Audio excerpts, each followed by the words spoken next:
Assalamualaikum warahmatullahi wabarakatuh. Perkenalkan, nama saya Kartina. Saya akan mempresentasikan filsafat modern. Filsafat adalah ilmu pengetahuan yang menyelidiki segala sesuatu secara mendalam sampai ke akar-akarnya dalam mencari hakikat dari suatu fenomena untuk memperoleh kebenaran yang sesungguhnya.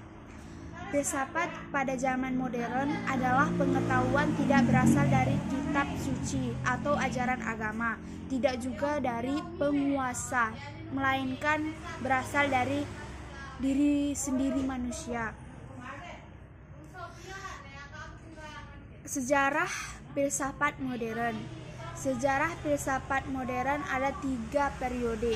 Yang pertama adalah periode klasik sebagai kelanjutan dari era kuno yang dimulai dari Athena, Alexandria, dan pusat-pusat pemikiran Helesintik dan Roma.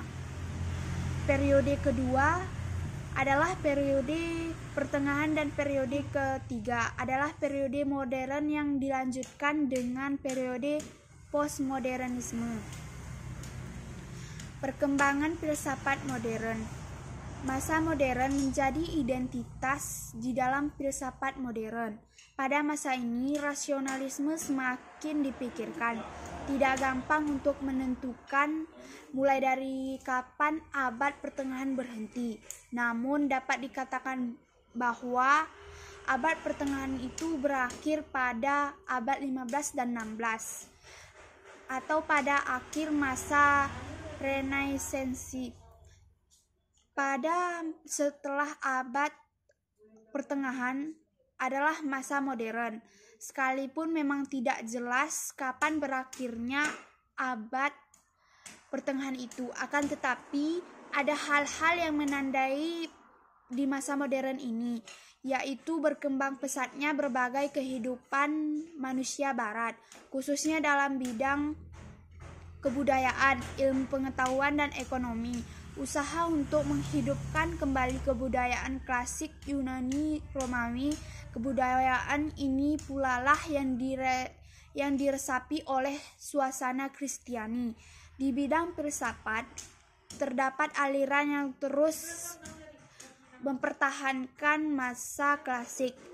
Aliran-aliran dari kungfu dan mazhab Stoa menjadi aliran-aliran yang terus dipertahankan.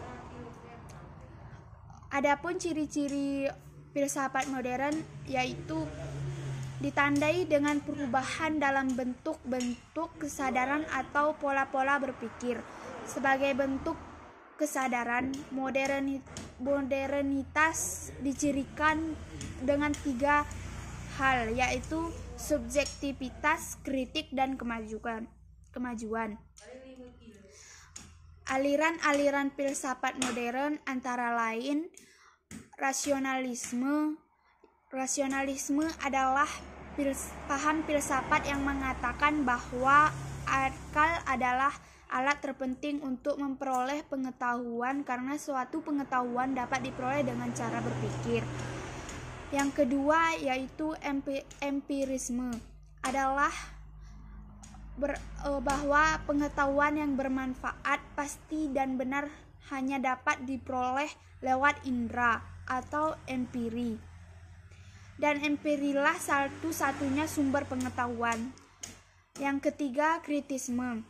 Aliran kritisme beranggapan bahwa diperlukan upaya agar filsafat dapat berkembang sejajar dengan ilmu pengetahuan alam, dan jalannya yaitu dengan pemikiran yang kritis pada setiap gejala-gejala. Karena itu dibutuhkan sebuah analisis. Yang keempat, idealisme. Idealisme pertama dalam pengertian modern ialah Berkeley yang pada abad ke-18 menolak eksistensi independen benda-benda. Idealisme adalah suatu aliran yang mengajarkan bahwa hakikat dunia fisik hanya dapat dipahami dalam kaitannya dengan jiwa dan roh. Yang kelima yaitu positivisme. Positivisme adalah aliran filsafat yang berpangkal dari fakta yang positif, sesuatu yang di luar fakta atau kenyataan yang dikesampingkan dalam pembicaraan filsafat dan ilmu pengetahuan. Yang keenam yaitu evolusionisme adalah dalam pemikirannya memiliki konsep tentang perkembangan segala sesuatu diatur oleh hukum-hukum mekanik. Artinya pada hakikatnya dimungkinkan adalah perkembangan manusia pada masa yang akan datang terbentuknya lebih sempurna. Yang ketujuh adalah materialisme.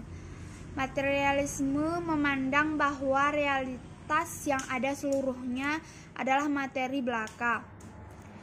Yang kedelapan neo-kantianisme